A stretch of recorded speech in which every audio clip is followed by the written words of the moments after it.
Hi, and this is Mike Garner from MrMikeGarner.com, and this is just an introduction to a series of videos that I'm going to make. And I've never done this before, but I think it's really pertinent at the moment with what's going on in the world. This is a book which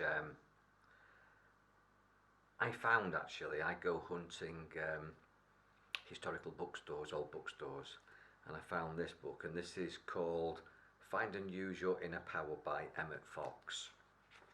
So I'm going to be reading passages out of this and then giving you my Mr. Mike Garner commentary. What's really interesting is I never knew anything about Emmett Fox. You can Google him, but this book was originally produced in 1937, which is 20 years before I was born.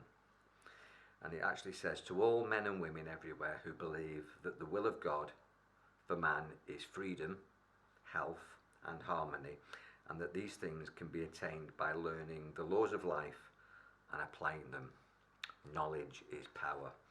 What a wonderful statement.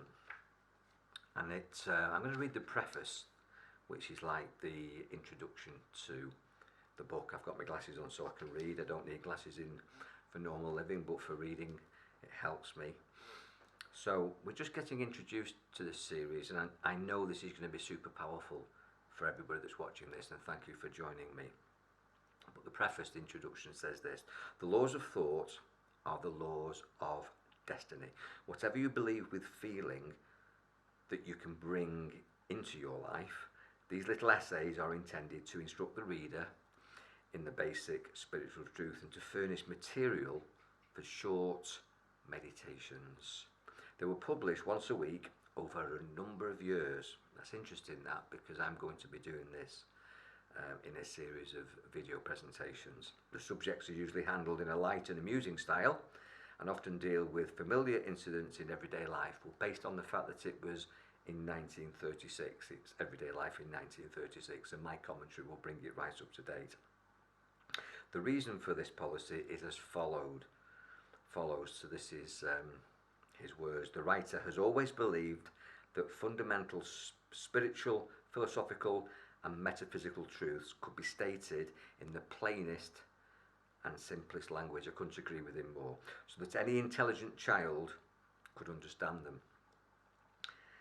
It's true that most writings on these great subjects have been very obscure and full of technical jargon, but the present writer believes that this is unnecessary. This is why this guy resonates with me, because whether it was me as an engineer fixing cars for 32 years with the AA, which is the Automobile Association of the UK, when I went out I never blew people away with my engineering expertise. I just talked in plain and simple language. I did the same with martial arts, and I now do the same with metaphysical energy and consciousness. So this guy wants to make it accessible and easy and understandable so it's applicable. Certain subjects, such as higher mathematics for instance, must remain out of reach of the layman. But this is not important because they don't concern his practical life.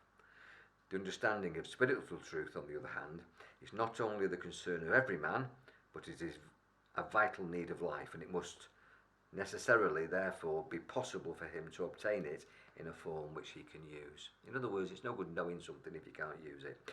The loftiest and most profound spiritual knowledge alike must be capable of being understood by any reasonable, intelligent person over 10 years of age. What a wonderful statement and ability if you can actually achieve this. These great truths are actually revealed to us not in the pages of an inaccessible book, but in the seemingly petty and unimportant details of everyday life. In other words, life is your best school of learning. Such practical details, the problems and experiences of day-to-day living, present the questions and also furnish the answers to the great problems of human life when one has the spiritual key. The writer tries as far as possible to avoid the use of technical terminology and never employs a word of 3 syllables where a word of 2 syllables will be used or could be used. In other words, he keeps it very, very simple. He's not trying to be clever. He's obviously a celebrated academic, but he's not going to talk in that way. Each of these sparks illustrates one or more of the laws of psychology and metaphysics.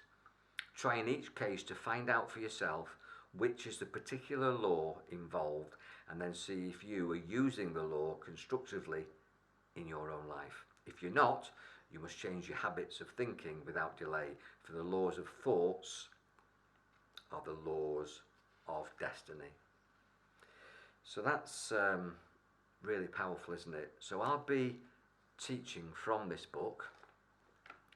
I'll be reading it exactly as it was written in 1937 by Emmett Fox, and then I'll be putting my own spin on it for your consideration. Never saying that I'm right, and certainly not saying that Emmett Fox was wrong.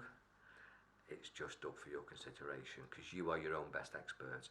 And all this wisdom from 1937 will be brought right up to date, because as I'm making this, it's 2020, which is a massive year of change,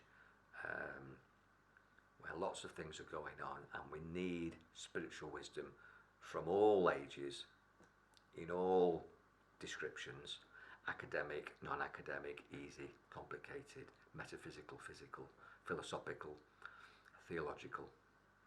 And that's what I'll be bringing to you. So I look forward to presenting this over the next few weeks and months, and check back for part 1, because this is just the introduction. Thank you for watching. Enjoy your mind. God bless.